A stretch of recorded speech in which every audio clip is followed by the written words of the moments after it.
Good afternoon, folks. It is Saturday, October 15th. It is 3:30 in the afternoon, 67 degrees, and I am currently in Vermont. Thanks for stopping in.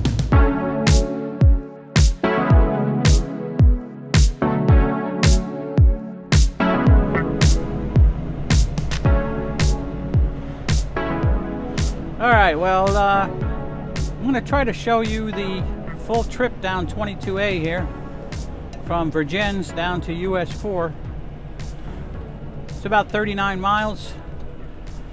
It should take us a little over 40 minutes. So I'll see if we can do the whole thing. The driver cam, which is right up here, is plugged into power, but the the camera behind me here looking out the windshield is on a battery, so I think it'll hold out for the whole trip. We'll see how it goes.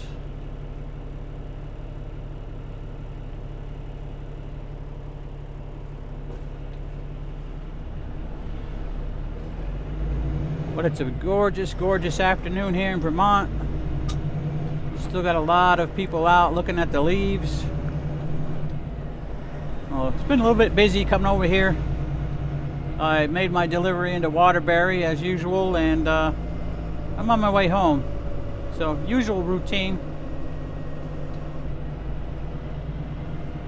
I usually pick up Monday afternoon, evening to start my week, and I usually get done by the time I get home, it'll be Saturday early evening.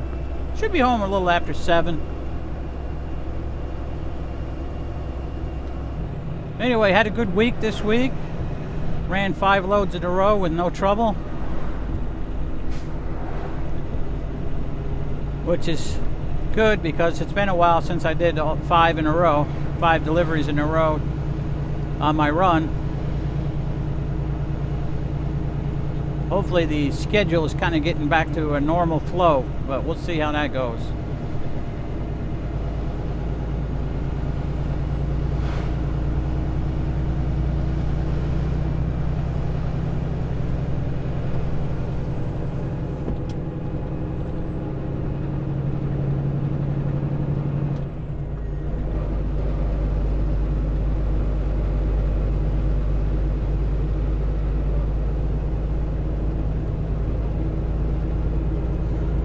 Yeah, so been trying a couple of different things with my videos. I don't know if you guys like the little scenery ones I've been doing. Like I got a couple that are called 5 minutes of trucking, which is just straight looking out the windshield with no talking or anything. Then I just did the one that called the detour, where it was a little over 7 minutes.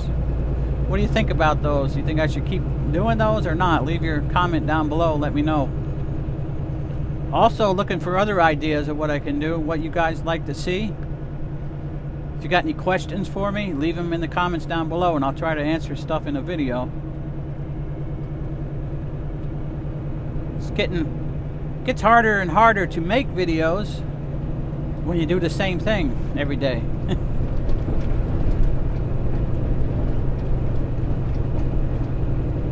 That's why I'm always trying different camera angles and different things.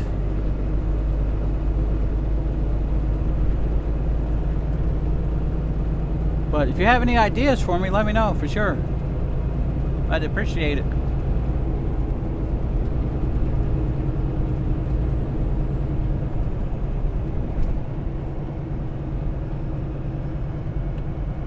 Yes, I don't have too much on the agenda this weekend.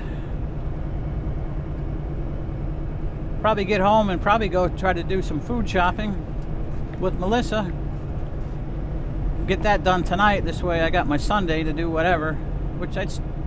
Last weekend I got my trailers. I have a camper, travel trailer, camper, and a cargo trailer. I kind of got them ready for winter.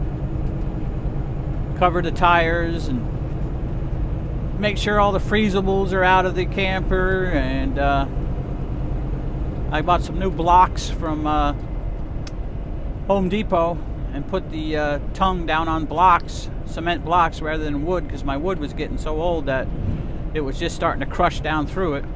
And I also got some blocks that I put the camper up a little bit higher, park the tires up on it, get a little bit higher off the ground.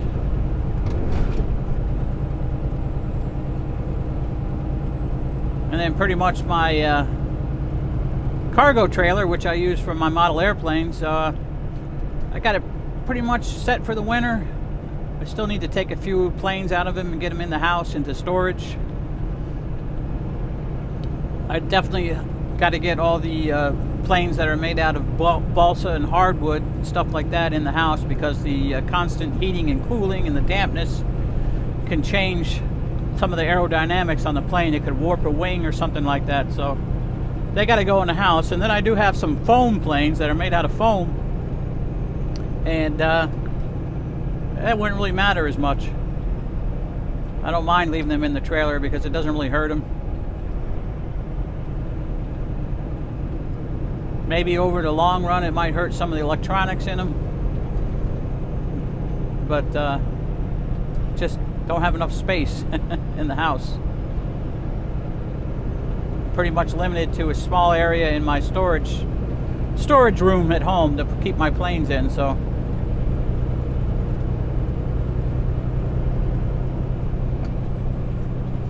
I may try to actually go flying tomorrow, but I'm just going to take one plane and I'm not going to bring my trailer. We'll have to see how it goes. If we don't get shopping done tonight, we're going to have to go in the morning, and probably by the time I get done doing that, I won't feel like going anywhere. So we'll see. We'll see how it goes.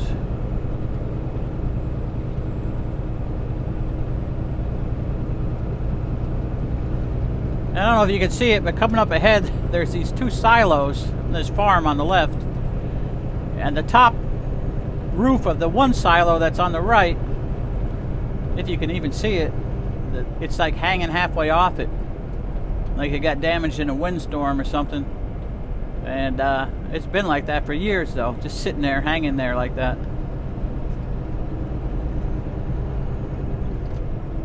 Probably cost them more money to get that thing down than it's worth it.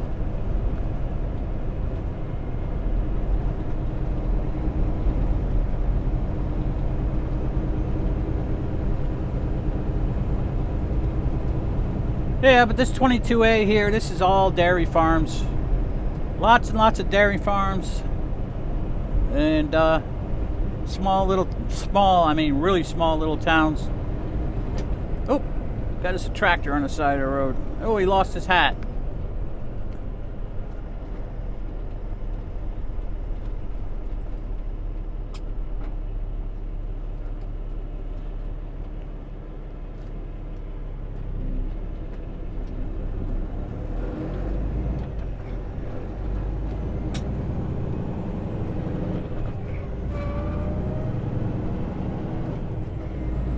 Huh. His hat was laying in the road.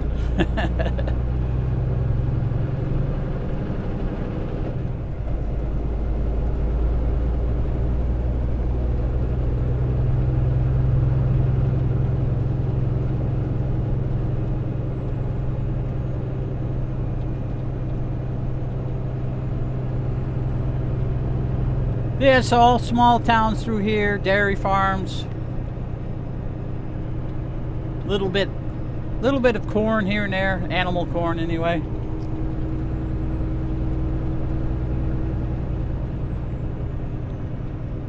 Silage, I guess. They chop it all up. They call that silage, I believe. Somebody can correct me in the comments if that's not what it is.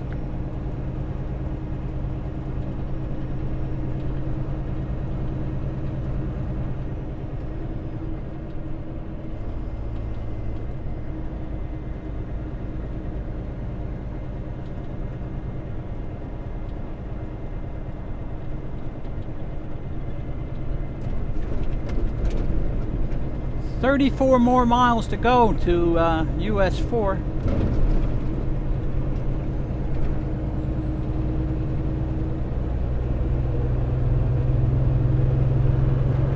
I don't know if you guys know, but the speed limit on most two-lane roads in Vermont is 50 on these rural roads. 50 miles an hour.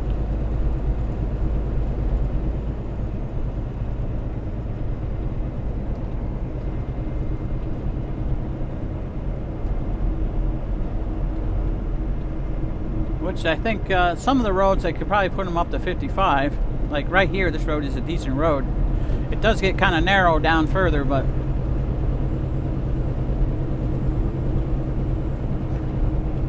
I saw an article that New York State, where I live, is going to possibly raise the speed limits on the interstates to 75.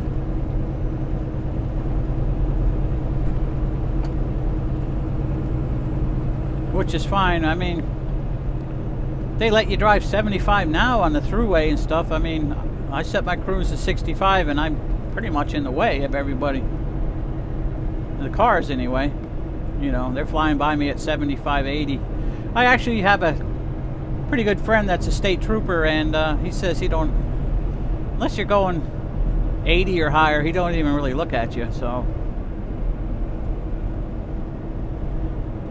I don't know what the average speed for four-wheelers is in New York on the interstates, but it's probably an average of around 70, 75, something like that.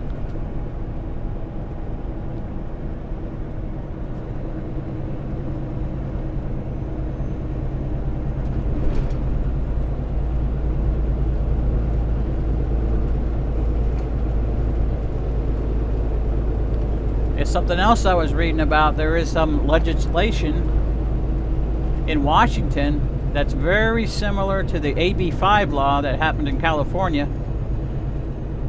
which a lot of lease operators, I guess I'm considered a lease operator, but I do own my own truck, but I lease my equipment back to Landstar. I run under their authority, but they went after I guess contractors, like to be considered a contractor or an independent contractor or whatever. They kind of made it that you had to be an employee. I don't know if I'm explaining that right, but and then we got somebody going 40 on this road.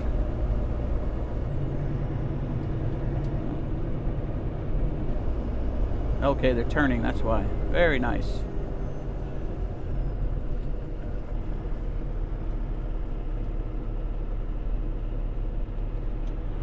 Okay. I guess they're just pulling over for me. I don't know what they're doing. Getting their mail maybe at the end of the driveway. But it made it a lot harder to qualify as an independent contractor. So in other words, it put a lot of guys out of business in California that had the same situation that I'm in. Landstar just said we're not going to deal with it because some of the wording in the legislation was you can't be doing the same thing that a company's doing if you're going to be considered an independent contractor. In other words, if you lease, say you lease to Snyder, which is a very large carrier, and they have a lot of company drivers, and they have a lot of owner operators, a lot of lease operators. So, but that company has their own drivers, so you're basically doing the same thing that they're doing. Now, that's kind of iffy when you lease to a company that doesn't have any drivers. Landstar has 0 drivers. The only thing they do is have a network of agents, and they have their own trailers, trailer pool, and so basically you're not doing work that they're doing. So I guess it's kind of iffy. I guess they wanted to stay away from it. So I guess they don't have any owner-operators in California anymore. Now, you could still work with Landstar if you're in California, but you got to have your own authority. Basically, you got to be your own trucking company. And the disadvantage to that is you don't make as much as a leased operator to Landstar. So, anyway, getting back to the point, some of this legislation is in Congress right now, so this could happen nationwide. And I don't know what the numbers are. I don't know even to find out what the numbers are. How many... There's big companies with a lot of drivers, but I think overall overall, overwhelmingly, most drivers and companies are very small. So there's a lot of people that are leased operators, a lot of people that are owner operators that have their own authority. It makes up a very large percentage of the total trucking capacity in the United States. So if they passed a law that's saying that you couldn't be a lease operator or independent contractor, there's going to be a lot of scrambling going on, trying to figure out how to keep these trucks on the road. Now, if it gets to that point, I don't know. I'm not sure what I'm going to do. It's kind of a decision that would have to be made kind of like now, because if I was to sell this truck now, I'd want to sell it now and then go drive somebody else's truck before the law would become into effect, or that before it's known that this is going to happen, because then I think truck prices, used truck prices, I think are going to collapse, because a lot of people are going to get out of it and go drive somebody else's truck or whatever.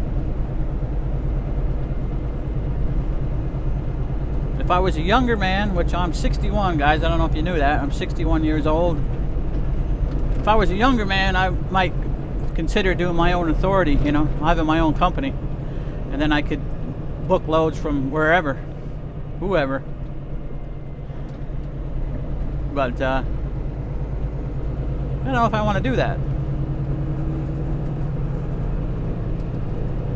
Just like this truck here, it has 914,000 miles on it, so probably within a year to 2 years, I'm going to have to make a decision whether I'm going to rebuild this motor or not. Right now it's nice and healthy, very, very good motor. I've been lucky with this truck.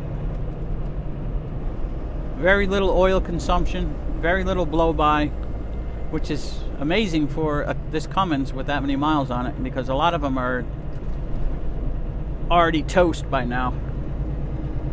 And that all depends on how well you take care of them, and especially, big thing is how much you idle them, which I don't idle mine. The only time this truck really gets idled is when I'm doing my drop and hooks, but never idle at night unless it's super, super cold and my tri-pack and heater or something isn't working right. Then there have been some nights where I've had to idle it, you know, just too cold to leave it off and sleep in it, and reasonably expect for it to start in the morning. So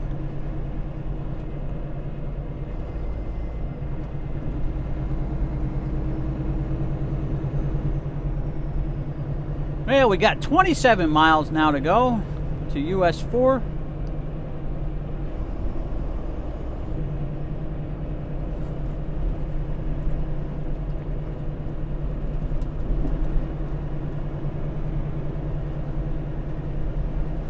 This road here can be a real nightmare in the winter during a snowstorm, or even after the snowstorm where the wind gets blowing. Looks, we've got a pretty good wind right now. You can see these bushes off to the right blowing around. It blows snow across the road and everything. But it can be a real bear in the wintertime, especially since there's really nowhere, very few places to stop along here. Actually, there's only one little fuel stop that has 6 or 7 truck parking spots, which the next little town we come to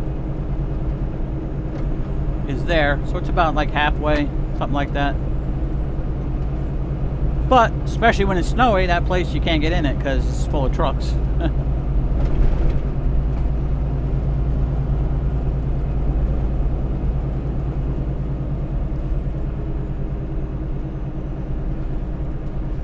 Well, that'll be happening soon enough, though. Seeing that white stuff flying around and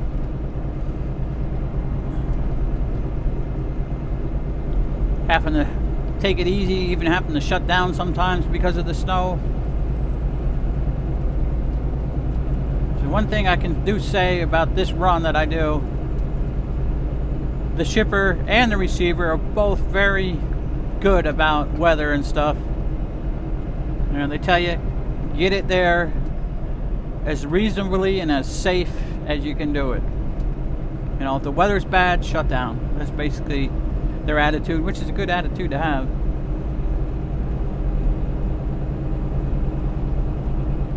You know, usually, I'm not saying all the time, but usually they have a couple of days of materials to run that we won't shut down the plant if we can't make it in there. And if the weather is that bad, they probably only have half the people showed up to work anyway. So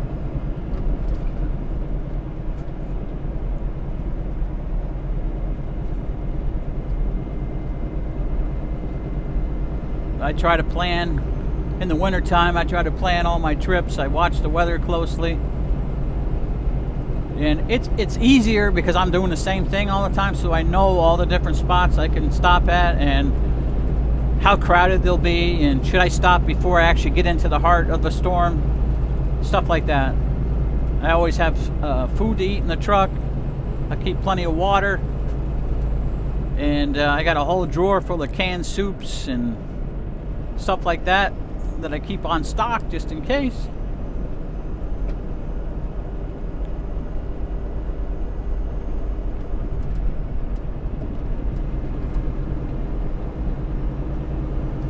Yeah, years ago, I had got trapped, or shut down on 81 in Virginia, down south of Roanoke, actually going up the hill to Blacksburg. And I feel like I told you this story already, but anyway, snowstorm going on, climbing up the hill, started losing traction, started losing a lot of traction, and I got to the part where it's 3 lanes there, and I couldn't get any more traction, and I just kept sliding towards the shoulder, and there was a guardrail there, so I just stopped, and no other traffic really. There was a FedEx about a half a mile away from me. He was stuck down behind me, and couldn't see anybody up in front of me. And basically they shut the whole highway down, and nobody was going anywhere. It was a bad snowstorm for that part of Virginia especially, and I was stuck there. It was 24 hours before I got rolling again. They came up through with some road graders and started cleaning out the left-hand lane, and stopped and talked to me and said, just stay where you're at, we're going to be clearing the road, the state police will let you know when you can try to go again. I said, well, I'm stuck. He goes, well, if you're still stuck at that time when we open the road, we'll pull you out of the snow with a snow grader. And that's what happened. But yeah, 24 hours. But luckily I had plenty of food in the truck, had good internet there, so I could watch TV in the truck, plenty of fuel, had a tri-pack then. That's when I had my Freightliner. I have a tri-pack now, but I had a tri-pack on that truck. I had the S-bar heater, so I just hung out for 24 hours. Just up about a mile up over the hill, the traffic was all jammed up, and they were all together up there, so I guess that was kind of pretty miserable. You know, all the cars and stuff. A lot of people didn't have food or water. If I was near them, I could probably have shared some. I had enough to share a little bit anyway. But yeah, that was an experience. I actually have a video that's not public while I was sitting there. I'll have to see if I can look that up. Maybe do some clips out of it. I had some music on it that's copyrightable. It's so I couldn't post it, but I'll have to see if I can find that.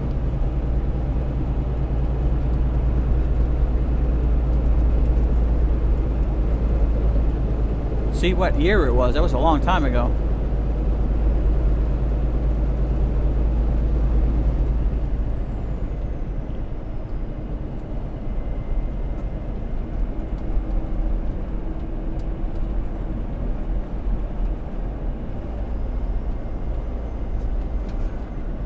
Alright, here we're coming up to the one little truck stop that's on this road.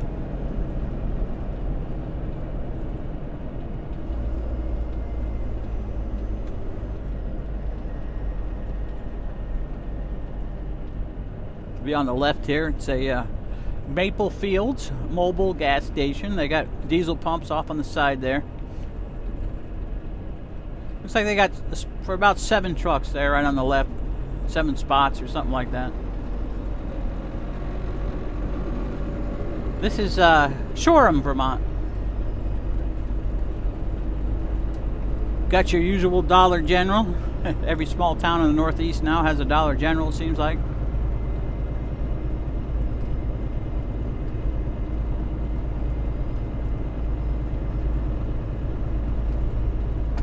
And 21 miles to go to US 4.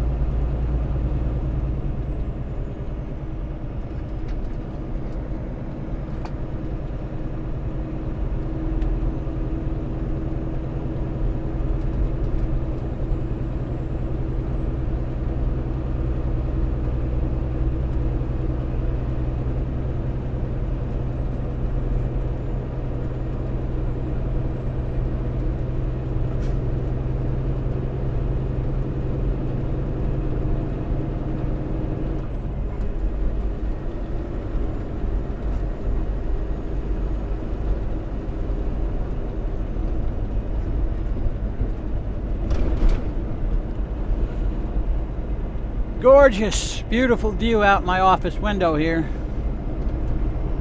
This is one of the advantages, or perks I should say, to being a truck driver. Gorgeous view. Not always, but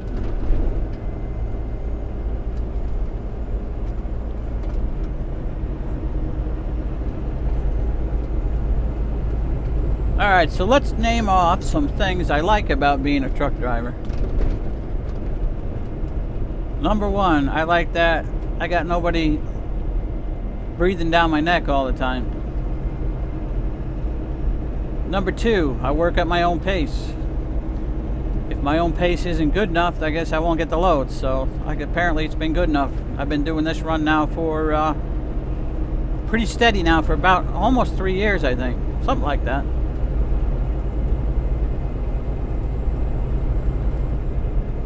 Next one, I like the independence of being able to say when I'm going to work.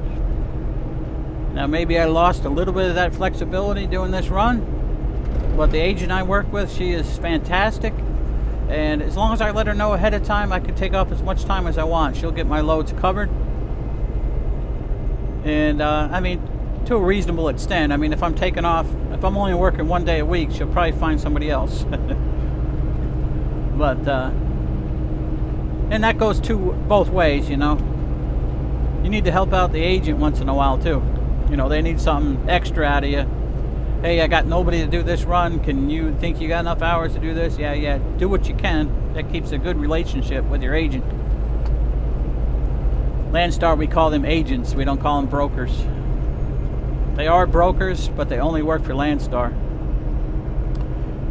Let's see, what else do I like about it? The money's good.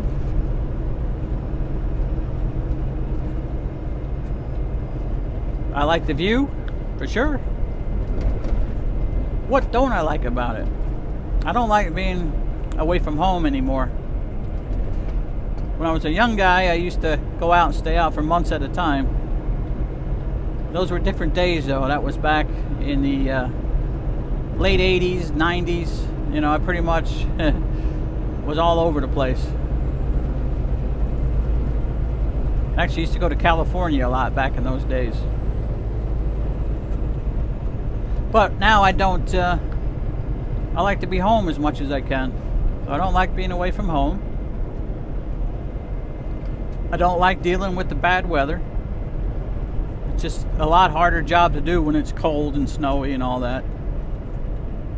Or even just cold, you know. Truck doesn't run as good, or you seem to have more problems when it's cold, you know. It's harder to work on stuff because you're freezing when you're trying to do it.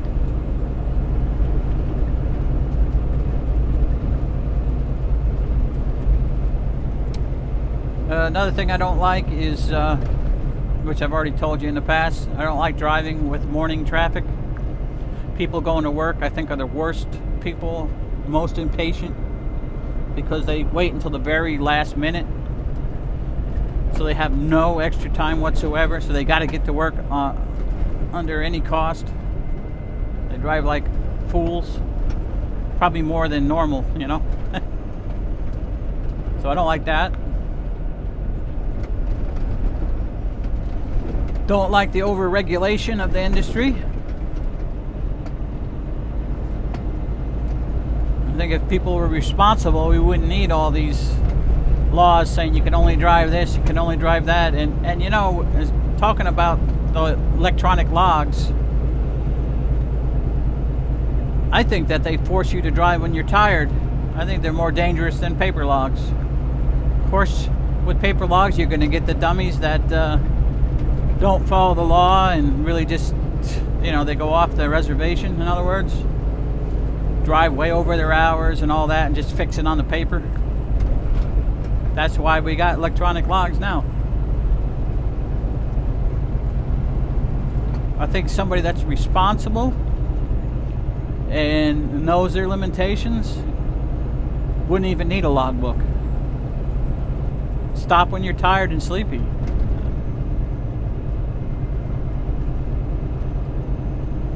Stop when you're sick or not well and rest. I mean, electronic log sometimes forces you to drive when you're tired, because if you don't drive then, you're going to be out of hours, and then you're going to have to take your break. Where in the old days, you could drive 6-7 hours and say, you know what, I'm going to be hitting Chicago right at rush hour. If I stop here outside of Chicago somewhere and take a couple-hour nap and then go on through, you know, I could, well, and that would be safer, you know. And then go on your way, you know. So I guess there's some good points about electronic logs. People can't cheat as much. There is little ways to cheat. Everybody knows that. But those are very small and very few. So paper logs, you can almost do whatever the hell you want as long as you don't get caught.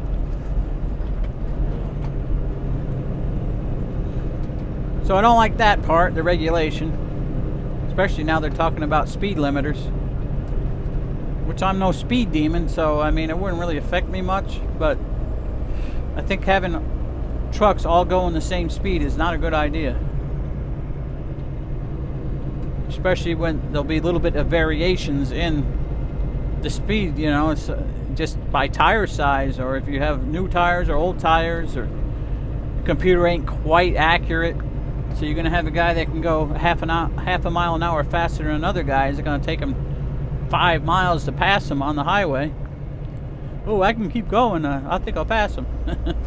That kind of stuff. Then you're going to have light and heavy trucks, where a heavier truck's going to slow down a little bit on a hill, say on a rolling hills. The guy's going to try to pass him, and then when they get back on the flat or going down a little, the other guy's going to speed up. So you're going to cause traffic backups. On the highway anyway. I don't think that's a good idea. Let's hope they don't do that.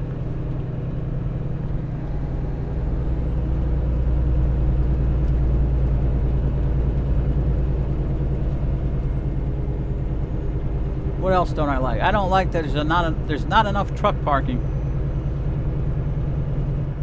Not enough safe truck parking. That's a key word, safe. Especially around these big metropolitan areas, you know, they want their goods. They want you to come in, deliver the goods, and get the hell out. They don't want to see you. That's a problem.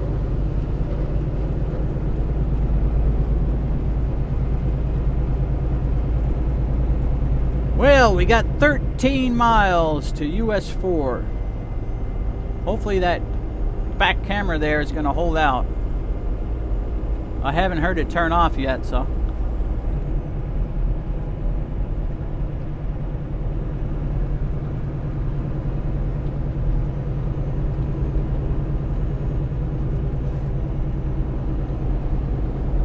This is the new part of the road. They resurfaced this with blacktop and painted all nice new lines and everything on it this year, this summer.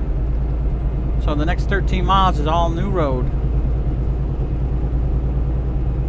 This used to be a lot, I don't know, they kind of made the shoulder wider, so this used to be a little narrower and bumpy and lean into the right with cracks and dips and stuff in it. It was kind of a pain.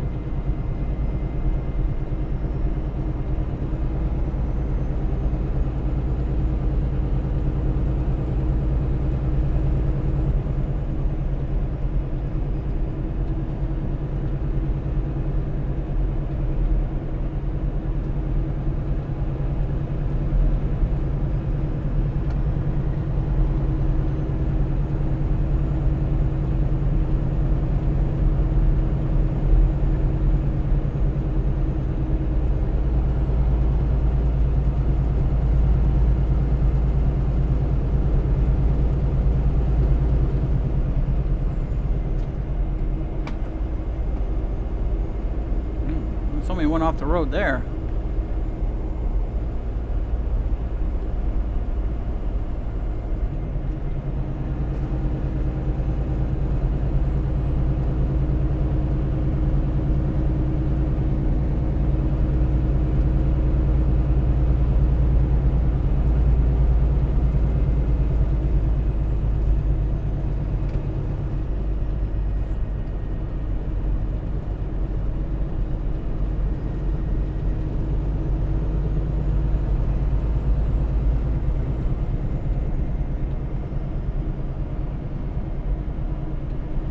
This is a very enjoyable ride this afternoon. Though I wish I was home already.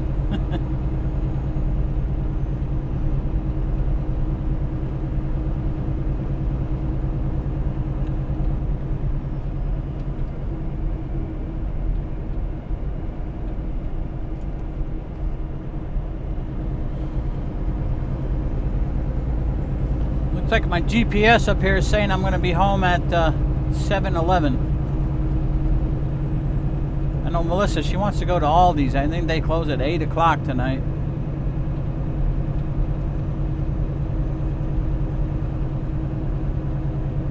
And we're about 30 minutes away.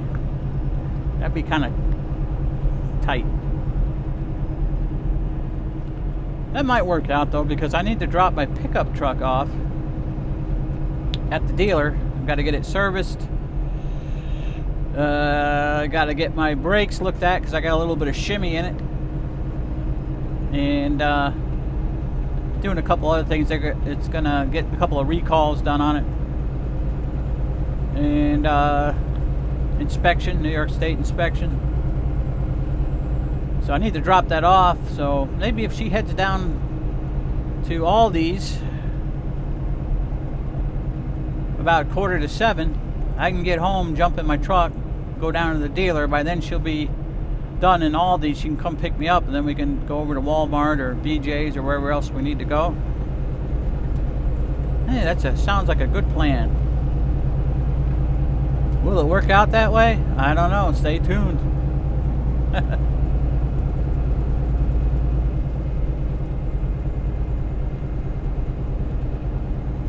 So last night, coming up the other way up through here, was foggier than heck.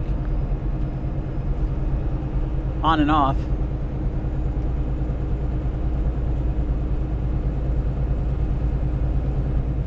And then I got up to about where that truck stop was there in Shoreham, and all of a sudden the fog just disappeared.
the battery last on the front-facing camera? We shall see. We got about 8 miles left, and that's where I'm going to end the video when I get to US 4. Unless I hear the battery go off, I'll hear the camera make a little tone and tell me it's done. And in that case, we'll just finish up the video real quick on the driver camera. Oh, should be close. We'll see.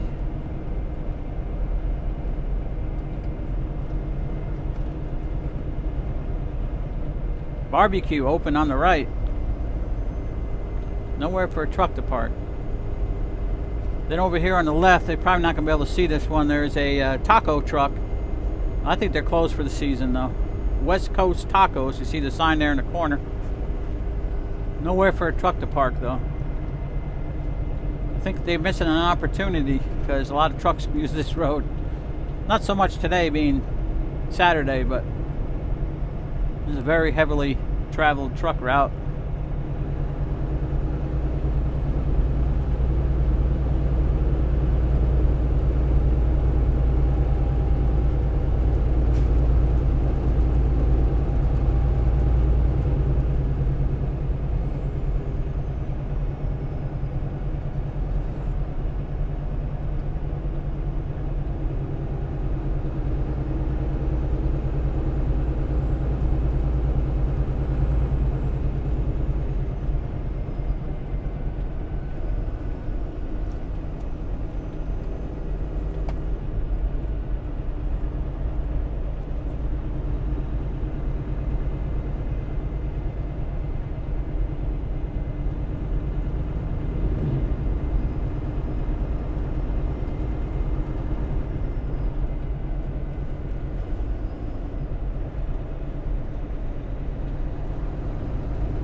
That spot right there, I just passed a prime truck.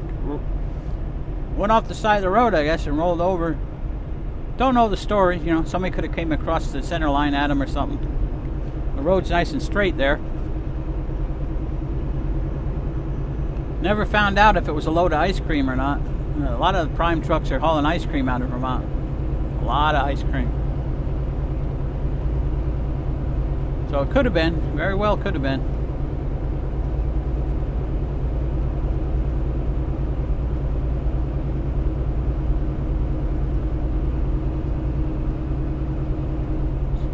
We got a racetrack down here on the right by these farms. I'm pretty sure they're done for the season.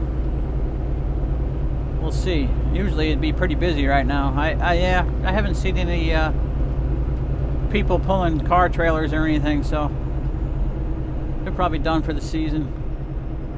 Yeah, it's empty. It's empty. There's a racetrack here called the Devil's Bowl. New England's fastest dirt track, it says. People bring their campers up here and leave them all summer. I guess they pay for a spot. And, you know, it's another hobby, just like I fly model airplanes. Or you go play golf or have a boat or whatever. It all costs money.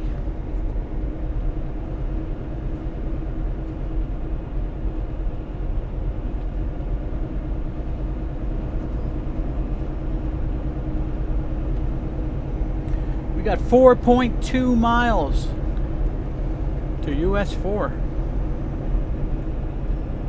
It is now 4:21 and 66 degrees outside. Nice, nice, nice afternoon here in Vermont.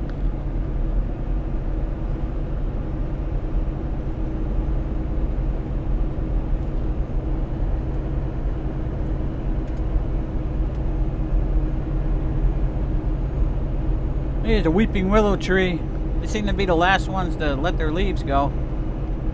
Every weeping willow tree I've seen is still very green.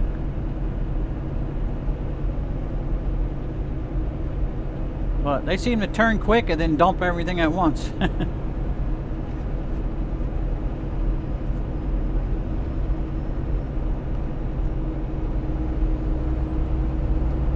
Still pretty green right up through here, but you got mostly pines or evergreens. They stay green, pretty much.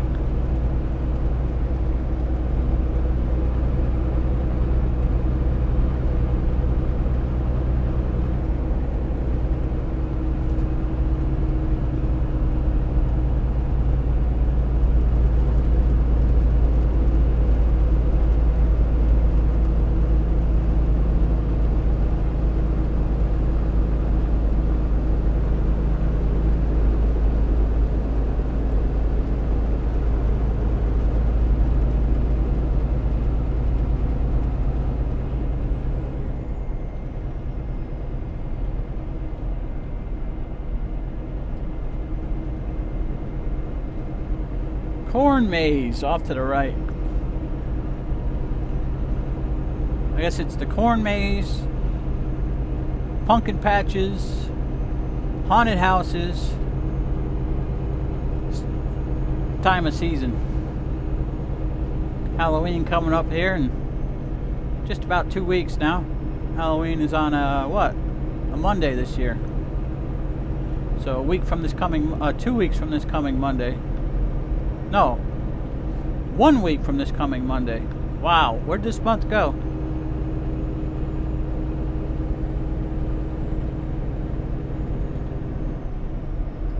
No, 2 weeks. What am I talking about?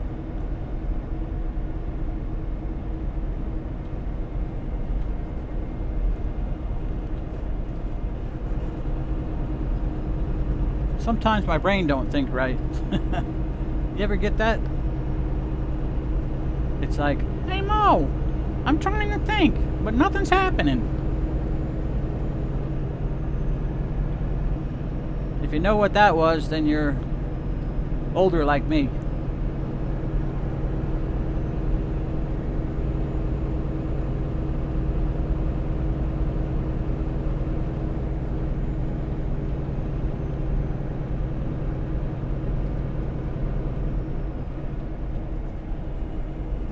Well, we're about 1 mile from US 4.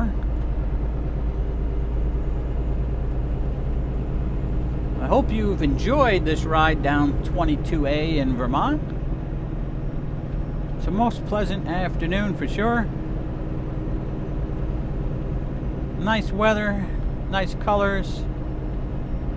Not a lot of traffic going my way. Just a very pleasant ride this afternoon.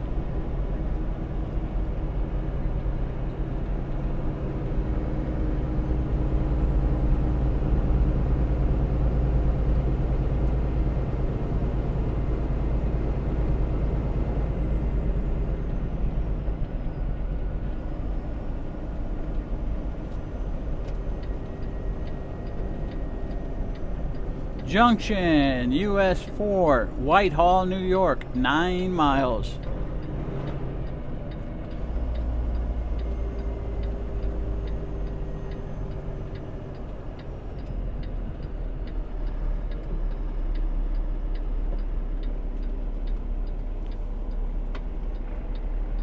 Now this is just highway for like 2 miles. Then it goes back to 2-lane. Alright guys, I do appreciate you riding along with me all the way to the end here. If you want to help out the channel, give me a thumbs up, leave me a comment down below. Subscribe if you're not subscribed. I do appreciate anything that you can do. We will see you on the next video. Everybody take care now.